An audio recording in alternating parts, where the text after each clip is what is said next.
धडा पहिला माझा परिचय. वर दिलेले चित्र पाहून खालील प्रश्नांची उत्तरे द्या. कुटुंबात कोण कोण आहेत? माझ्या कुटुंबात 7 व्यक्ती आहेत.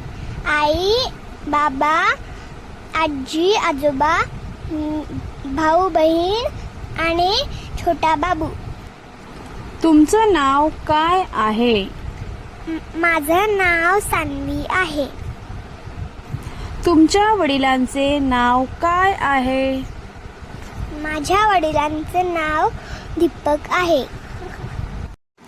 तुमच्या आईचे नाव काय आहे? माझ्या आईचं नाव रुपाली आहे. तुम्हाला भाऊ व बहिणी किती आहेत? त्यांची नावे सांगा. माझी एक बहीण आहे. तिचे नाव धृती आहे.